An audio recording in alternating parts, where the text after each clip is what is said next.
Hello, it is the cousin and goblins. I get a kick out of brew.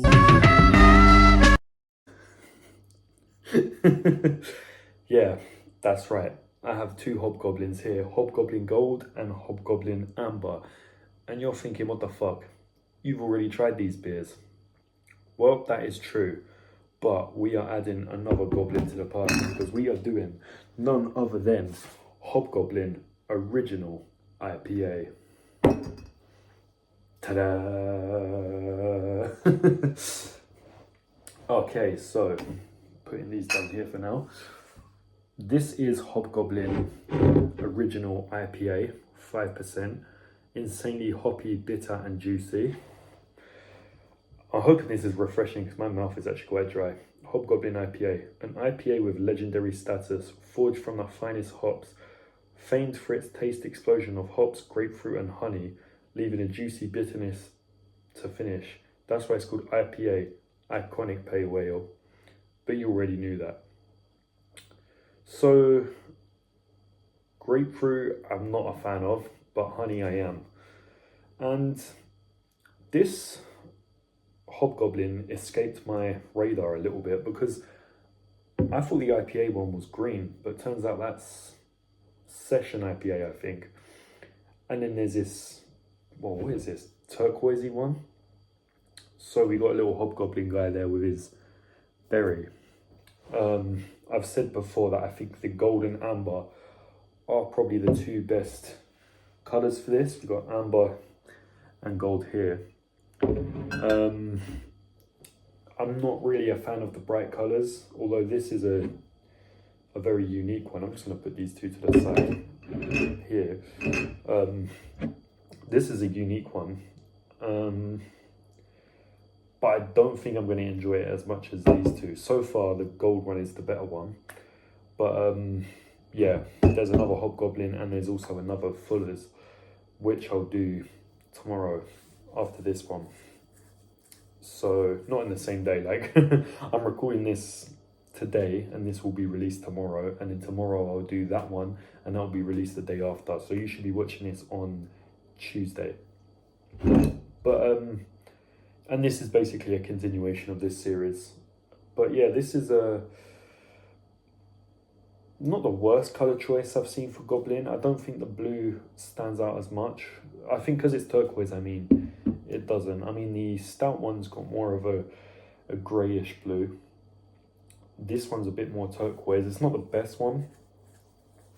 But I don't think it's overly bright. But then these bright colours I just don't think look as natural as these ones. But I suppose they've got to mix it up.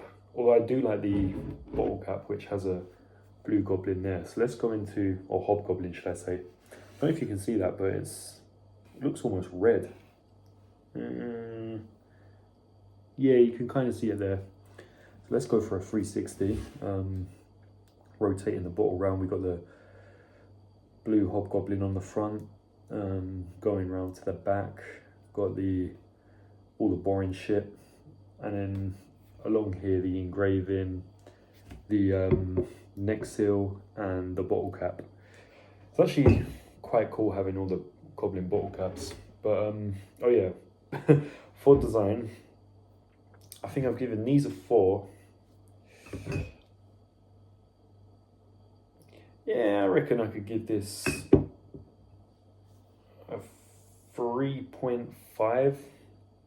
I was going to say 4, but I just don't think this colour looks as natural as the gold one. So I'm going to give that one a 3.5. Although it is a pretty good design, but yeah, 3.5. So, although I do have to admit, I do like the bottle cap on this one. It looks nice. I'm so careful when opening these after what happened. The great tragedy of the Timothy Taylors. I've probably referenced that so many times. So there's that really nice bottle cap. That is a nice colour for a bottle cap. I will give them that. It's going to leave that there. And that does smell very hoppy and IPA, so let's give it a try.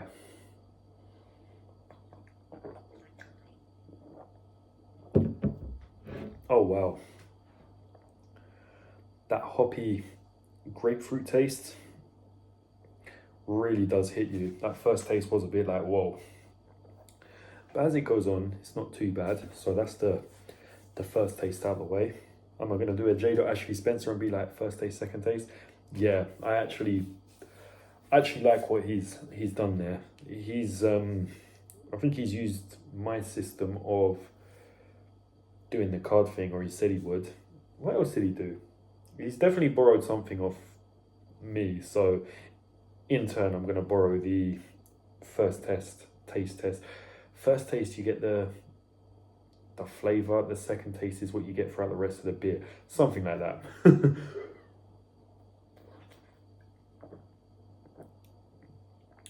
Although I have to admit, that second taste I was more prepared for it, so yeah.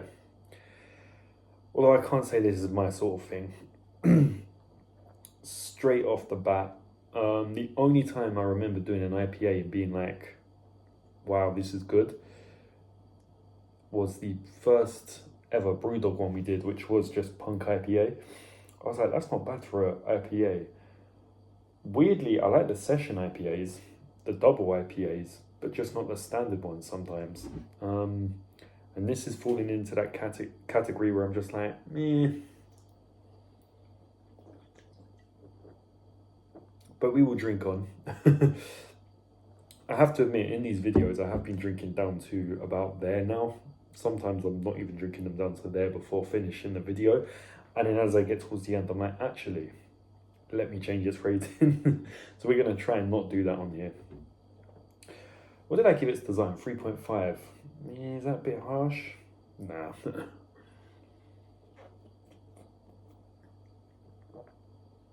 I have to admit, the other beer, which is a Fuller's one, is what caught my eye when I bought the Tanglefoot. And then because I got a Fuller's one and I saw that these Hobgoblins were there, I thought, you know what? Don't know why I'm pointing to those ones. I got those from Tesco. Although they were there as well. But this I got just to balance it so it's still like a Fuller's Hobgoblin thing. Obviously the best one we've done out of that series was the ESB by Fuller's, with this being the best Hobgoblin. But this, I can already tell you, is going on that side, as in it's my least favourite of the Hobgoblins.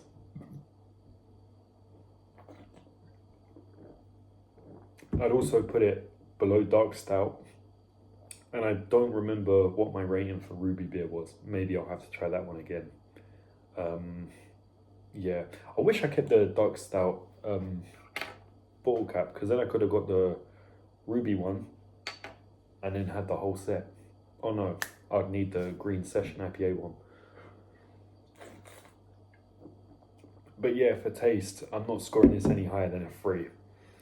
And that 3 is me being very generous, because I'm not really a fan of this. It's just a bit, yeah.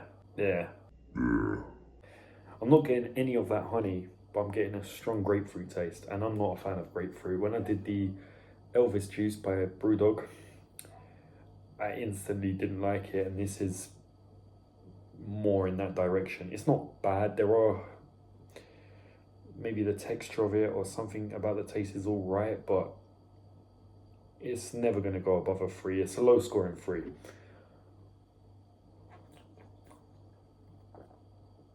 Yeah, I can see people enjoying this, but just not as much. And to be honest, I didn't think I'd be doing so many Hobgoblins, especially in a short space of time like this. I know recently I've been seeing a lot of their trucks, and so has Joe, and it's recognisable because they've got that new Hobgoblin logo on it. But I never looked at it and thought, oh yeah, I'm going to do the Hobgoblins again. But here we are. The gold one did stand out to me though. I think that is the one to beat. I would definitely get a Hobgoblin gold again. An amber, yeah, I can safely say I'm not getting one of these again. yeah. So giving it a 3.5 on design and a 3 on taste, I'm just going to give it a 3 overall, and that is going to be my final rating on it. Would I recommend this? If you're a fan of IPA, sure, go and try it. But if not, it's not going to hurt you to skip this one.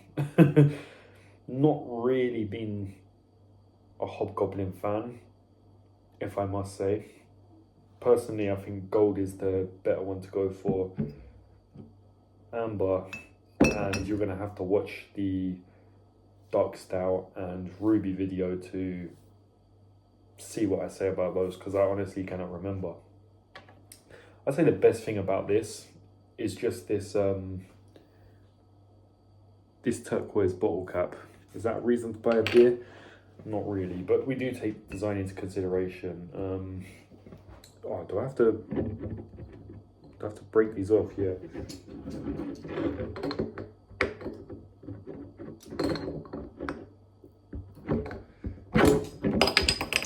No! I'm just taking these off so we can compare them.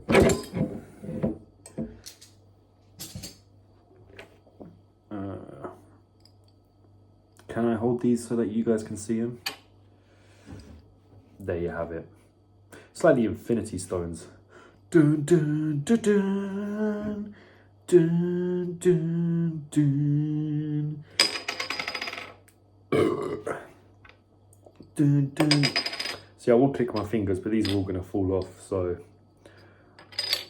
yeah, there you have it. This has been the Cousin with Hobgoblin Original IPA. Not the best one, but if you want to do the Hobgoblins, you may as well try it. So with that in mind, I shall see you in the next one.